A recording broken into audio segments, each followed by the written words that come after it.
Buenas y bienvenidos a esta nueva videoclase en la que abordaremos los tumores que asientan sobre la glándula tiroides, que constituyen menos del 1% de las neoplasias malignas, presentándose por lo general como un nódulo frío en la camografía, cuyo tratamiento incluye no solo la cirugía, sino también la terapia hormonal, el yodo radioactivo, en algunos casos la quimioterapia. Mi nombre es Carlos Nieves y estas son patologías malignas de la glándula tiroides. Iniciamos comentando que el tipo celular constituye un determinante importante del pronóstico del SEA de tiroides. La tiroides tiene dos tipos de células que se comentaron muy bien en la clase del doctor José León. Por un lado tenemos las células foliculares que sintetizan las hormonas tiroideas y por el otro las células C o parafoliculares. Los cuatro tipos principales de cáncer de tiroides se dividen en dos categorías para el abordaje clínico. Por un lado tenemos los carcinomas derivados del epitelio folicular, diferenciado como el papilar y folicular, e indiferenciado donde encontramos el carcinoma anaplásico. Los carcinomas derivados de la célula C, carcinoma medular tiroideo y linfoma, siendo los de mejor pronóstico el papilar y folicular, seguido del medular y por último el anaplásico. Regla mnemotecnia para no olvidarlos, por fin me acuerdo. Bien, para clasificar las neoplasias malignas de la glándula tiroides contamos con métodos preoperatorios como la ultrasonografía o la ecografía, que puede de alguna manera dar algún indicio que permita sospechar de patología maligna, y para ello utilizamos la clasificación de TRAPS. TRAPS es un sistema de clasificación ecográfica que describe los hallazgos encontrados en un nódulo tiroideo mediante ecografía. Esto con el objetivo entonces de poder caracterizar todo tipo de nódulo tiroideo en benigno y no benigno y así poder entonces definir cuáles nódulos son electivos para la punción y aspiración con aguja fina. Esto basado entonces en la presencia de hipoecogenicidad, la presencia de microcalcificaciones, nódulos parcialmente quísticos con localización excéntrica del componente líquido y lobulación del componente sólido, bordes irregulares, invasión del parénquima tiroideo perinodular, un nódulo tiroideo más alto que ancho o la presencia de vascularización intranodal, se puntúan con un punto para la escala final de la puntuación y además si ese nódulo tiroideo se asocia a la presencia de ganglios linfáticos se añade otro punto a la escala final que ya vamos a ver más adelante. De acuerdo a la clasificación de TRAPS, los nódulos tiroideos los podemos agrupar de acuerdo a puntajes ecográficos de malignidad. Fíjense que un TRAPS 1 es un tiroides normal, un TRAPS 2 son nódulos benignos, es decir, hay presencia de un nódulo, pero este tiene características de benignidad. Un TRAPS 3 son nódulos probablemente benignos, menos del 5% de riesgo de malignidad. Un TRAPS 4 se divide en 4A, 4B y 4C. El 4A son nódulos de identidad incierta, del 5 al 10% de riesgo de malignidad, o un punto en la escala. Si tiene 2 puntos, podemos clasificarlo como un TRAPS 4B, 3 o 4 puntos, un TRAPS 4C. Un TRAPS 5, nódulos probablemente malignos, más del 85% del riesgo de malignidad, 5 o más puntos en la escala. Y un TRAPS 6, malignidad ya detectada por biopsia o por punción con aguja fina o PAF. El Comité Americano de Cáncer designó los estadios mediante la clasificación TNM para definir el cáncer de tiroides.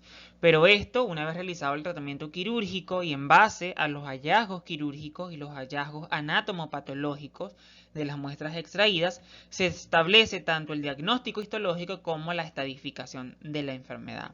La T entonces hace referencia al tamaño tumoral que de acuerdo al diámetro que éste puede llegar a tener o a la extensión del mismo, vamos a tener T1 donde el tumor mide menos de 2 centímetros en su mayor dimensión y se limita a la tiroides. T2, el tumor mide más de 2 centímetros pero menos de 4 centímetros en su mayor dimensión y se limita a la tiroides.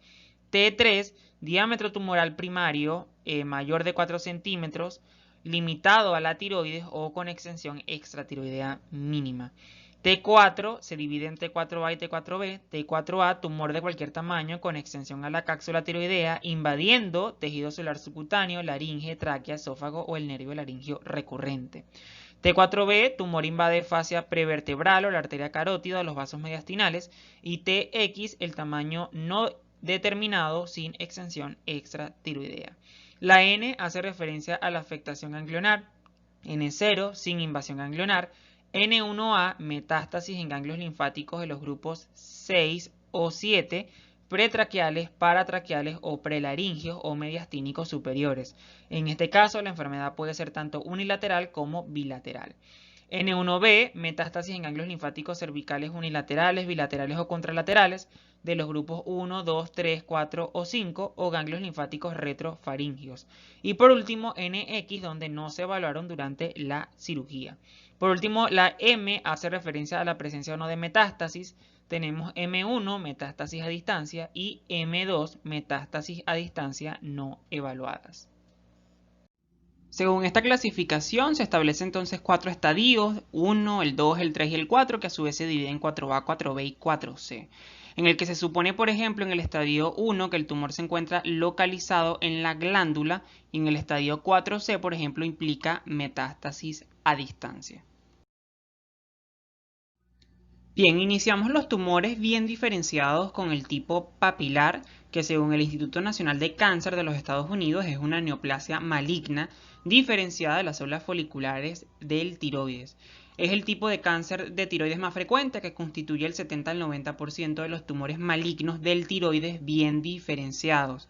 Se trata de una lesión de crecimiento lento con tendencia a progresar a estructuras vecinas y especialmente a los ganglios linfáticos, con un 20 al 50% de metástasis regionales, más frecuentemente del compartimiento central. Epidemiológicamente, el carcinoma papilar puede ocurrir a cualquier edad, aunque la mayoría se diagnostica entre los 20 a los 50 años. Existe un predominio en la mujer a razón de 4:1 según las series, es decir, de cada 4 mujeres afectadas hay un varón, y su presencia puede o parece estar relacionada con la elevada ingesta de yodo.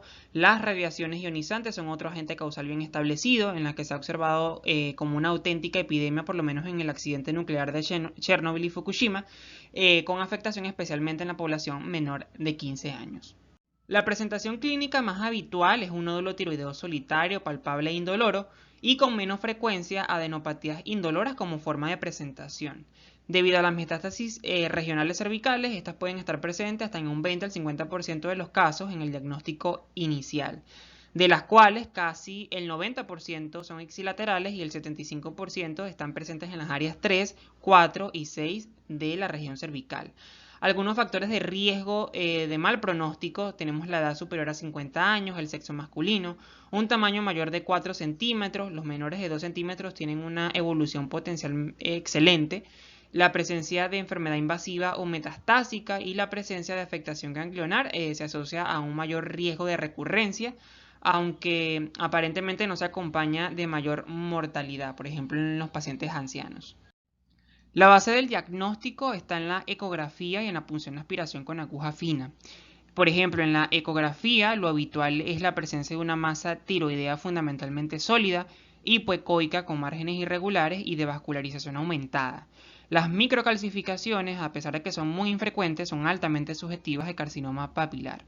La posibilidad diagnóstica mediante las características celulares se hace mediante la PAF, y esta hace posible un diagnóstico inequívoco a través de la objetivación de los cuerpos de Samoma, que representan restos de papilas infartadas y calcificadas que contienen un tallo fibrovascular rodeado de una capa celular. El tratamiento del carcinoma papilar se hace con cirugía y a esta se puede o no asociar radioiodo. En todo caso, antes de la cirugía se hace un tratamiento preoperatorio hormonal supresivo con T4, esto para disminuir la vascularización y producir un cierto grado de atrofia del tejido tiroideo sano. La técnica quirúrgica recomendada a todos los pacientes es la tiroidectomía total, que además de extirpar la lesión primaria, la cirugía permite establecer el diagnóstico histológico y la estadificación. También es posible valorar la diseminación a los ganglios linfáticos a través de una linfadenectomía que se pueden extirpar durante la intervención, la cual en combinación con la radioablación posquirúrgica con el radioiodo 131 del tejido tiroideo restante, esto va a facilitar posteriormente el uso de la gammagrafía con radioiodo para determinar o para realizar determinaciones de tiroglobulina para valorar las posibles recidivas de la enfermedad.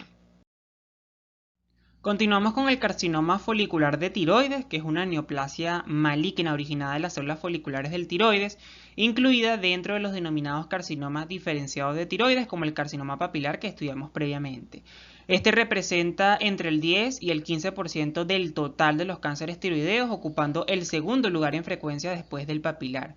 siendo la neoplasia típica en zonas con déficit de ingesta de yodo, donde la incidencia de bocio endémico es alta.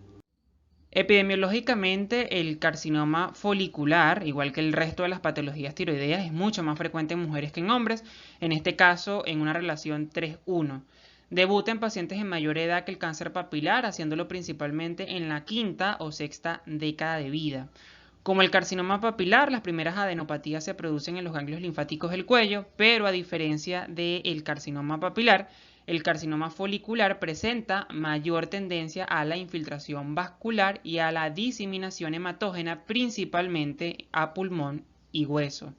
La radiación no parece que induzca la aparición del carcinoma folicular, como sí pasa en el carcinoma papilar. El carcinoma papilar suele presentarse como una masa tiroidea única de consistencia dura y habitualmente menor de 4 centímetros de diámetro en el 75% de los casos. Su crecimiento suele ser más rápido que el de los carcinomas papilares. Otra forma de presentación es el dolor y la invasión a estructuras vecinas, pero esto como forma de manifestación tardía.